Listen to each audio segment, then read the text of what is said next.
eletricidade ajuda a mover o mundo. É a principal fonte de luz, força e calor da vida contemporânea. Mas afinal, o que é a eletricidade? Quais são os fenômenos relacionados a ela? A gente vai entender isso tudo por meio de experimentos em laboratório. Vamos lá? Esse é o professor Cláudio Furukawa, do Instituto de Física da Universidade de São Paulo. Tudo bem, professor? Tudo bem. Em relação à eletricidade, como é que foram feitas as primeiras descobertas? Bom, as primeiras descobertas foram feitas há mais ou menos 600 anos antes de Cristo pelos gregos. E as primeiras experiências que eles faziam na época, né, eram através dessa resina que saía da casca das árvores. Se chamava âmbar. Âmbar. É uma espécie de plástico, só que natural. Então, o atrito, por exemplo, no cabelo, ele fazia com que o âmbar atraísse pequenos objetos, né? No caso, uma pena, que é bem leve. E o termo eletricidade vem dessa palavra âmbar em grego. Né? Âmbar em grego é electrum, e daí surge o nome eletricidade. Então, hoje, existem materiais mais simples. Por exemplo, o canudinho de refresco, né, que também é um plástico. Né? Então, nós vamos atritar e colocar, por exemplo, num suporte.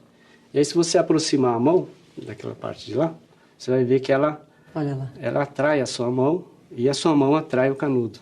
Então, o que a gente faz aqui é um fenômeno chamado de eletrização, né? Mais ou menos o que os gregos faziam. A eletrostática, que nós vimos agora no começo, não teve muita aplicação prática, porque não servia, por exemplo, para acender uma lâmpada, para girar um motor ou alguma coisa desse tipo.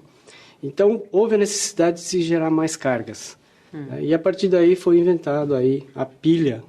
O termo pilha surgiu do empilhamento de placas de cobre e de zinco. Foi inventada por volta de 1800 por Alessandro Volta, e inclusive a unidade de tensão, chamada volts, em homenagem ao Alessandro Volta. Como é que faz para gerar uma grande quantidade de eletricidade? Os estudos para se produzir uma grande quantidade de eletricidade começaram com Ørsted. Bom, a experiência dele foi muito simples. Isso aqui é uma agulha de uma bússola, e a agulha da bússola nada mais é do que um ímã. Então ele tende a apontar para a direção norte-sul do campo magnético da Terra, que a Terra também é um grande ímã. E aqui eu tenho um ímã. E se você aproximar o ímã da agulha da bússola, a gente percebe que ele tende a se orientar com o campo magnético do ímã. Bem, Ørsted usou a bússola perto de um fio, e esse fio vai ser ligado numa pilha. Então aqui está a pilha, e nós vamos ligar aqui no circuito. Aqui eu tenho uma chave interruptora. Quando eu ligo, vai fluir uma corrente elétrica. Num sentido específico. Num sentido específico, exatamente. A gente pode ver que a agulha ela se deflete. E se inverter? Bom, se eu inverter, o branco agora vai para o seu lado e o vermelho para o outro lado.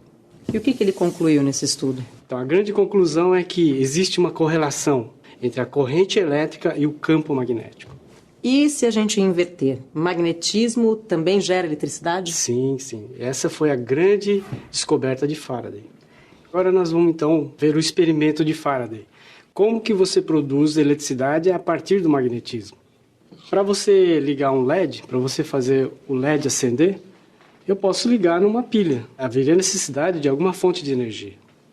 Agora o Faraday descobriu o seguinte, que você pode ligar isso aqui sem pilha. Mas como? Aqui eu tenho uma bobina. O que é uma bobina? Bom, bobina é um fio muito comprido e enrolado várias vezes. Aqui eu tenho uma bobina de 300 espiras. Então, 300 voltas. Aqui eu tenho, apesar de pequeno, 4.000 voltas. É um fio bem mais fino. E aqui eu tenho em torno de 100 voltas. Só que como ele está encapado em massa epóxi para ficar rígido, a gente não está conseguindo ver os fios. Aqui um medidor de corrente elétrica. Então ele vai acusar a passagem de uma corrente elétrica. Então você podia segurar, por favor? Então aqui um ímã, campo magnético, e o Faraday descobriu que se eu deixo o ímã parado, nada ocorre.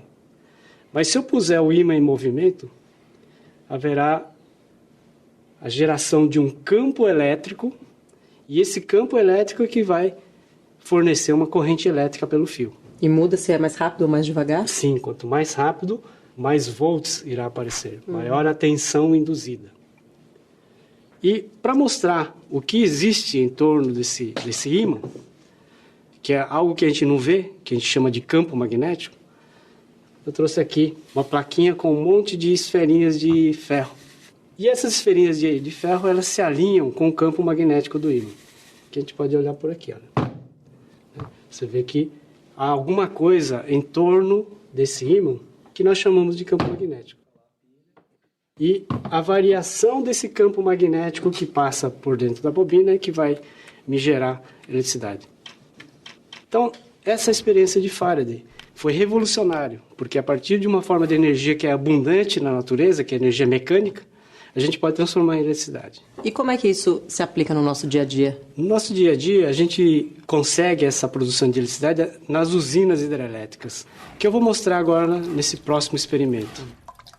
Aqui nós montamos, então, um pequeno modelo de como funciona uma usina hidrelétrica. Então, nós temos aqui um monte de colheres que a gente adaptou para funcionar como uma turbina. Ele está ligado a um eixo, e esse eixo é ligado nesse disco de acrílico, que tem 4 ímãs, né? E a gente pode mostrar que são ímãs, mudando aqui essa moeda, e nós vimos que o ímã tem um campo magnético. O ímã perto da bobina, mas parado, você vê que não acontece nada. Mas se o movimento do ímã perto da bobina, ele é capaz de gerar um campo elétrico que, por sua vez, ela produz uma corrente elétrica. Então, se você quiser, pode girar. Olha, acende. Quanto mais rápido você girar, mais intenso o brilho. E, professor, de que outra forma eu posso fazer essa turbina girar? Você pode fazer de diversas formas. Por exemplo, numa usina hidrelétrica. Ou, por exemplo, se você assoprar, você está usando a energia do vento, que seria a energia eólica. Ou, se não, eu poderia usar o vapor, o vapor saindo em alta velocidade e fazer girar da mesma forma, né? Transformando a energia térmica em energia mecânica e energia mecânica em energia elétrica. E aqui, nesse caso? No nosso caso, a gente vai usar a força das águas. Aqui, então, é a água que estaria represada numa hidrelétrica. Num outro nível. Ela pode ser liberada aos poucos e essa energia pode ser usada para virar a turbina.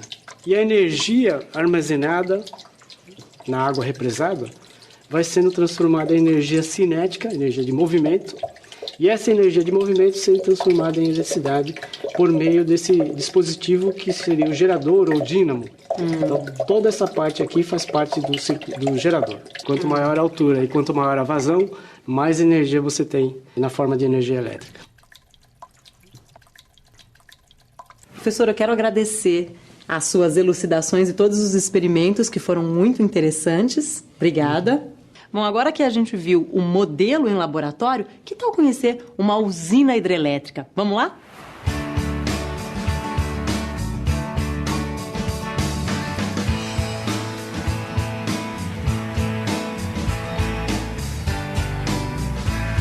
Eu vim até Rio Claro, no interior de São Paulo, para conhecer a usina hidrelétrica de Corumbataí. Esse aqui é o Evandro, técnico de operação hidrelétrica. Obrigada por me receber, viu, Evandro? Sejam bem-vindos.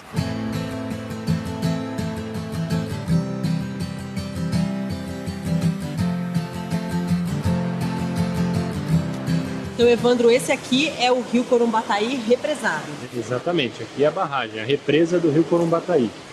O rio vem seguindo o curso natural e nesse ponto foi feita a barragem, que é um tanque de contenção de água para poder manter a autonomia das turbinas gerando.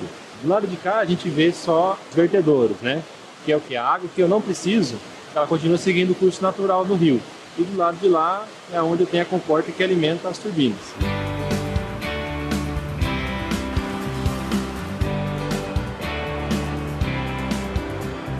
Esse é o canal. Aqui a gente tem esse controle de vazão. A gente abre essa comporta para poder alimentar os dutos da casa de máquina. Quanto maior a vazão, maior a potência, mais energia gerada. É isso? Exatamente. Daqui essa água já segue direto para a turbina ou ela passa por algum outro lugar? Essa água ela passa primeiramente pelo tanque de compensação. É o último reservatório antes das turbinas. Aqui a gente percebe bem o desnível agora. O desnível do tubo aqui ele é maior para poder acrescentar mais energia da água dentro da turbina. Entendi. Então, deste ponto agora, a água segue direto para a turbina. Isso. E ela fica naquela casa ali? Isso aqui é a casa de máquinas. Agora a gente vai para a casa de máquinas onde estão as turbinas.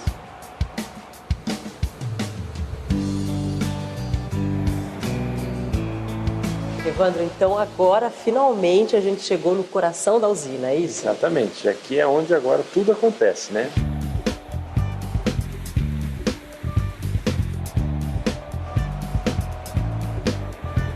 A água agora vai entrar na turbina. Aquela ali é a turbina. Aquela turbina. Esse é o regulador de velocidade. O rotor, com várias bobinas em volta dele. E o estator, que é onde é induzida a energia elétrica, onde é criada a energia elétrica. A água vai entrar pelas pás da turbina, com o movimento do rotor na velocidade correta. Existe um campo magnético que induz energia elétrica nas bobinas do estator. E a água, Evandro, que foi usada para a geração dessa energia, o que acontece com ela? Essa água ela retorna para o rio, ela segue o seu curso natural. Você viu então como funciona uma usina hidrelétrica. Mas existem muitas outras formas de produzir energia. O fundamental é que, de olho na preservação do planeta, o mundo moderno busque soluções cada vez mais limpas e renováveis. É a tecnologia, com o apoio da física, em busca de novas invenções.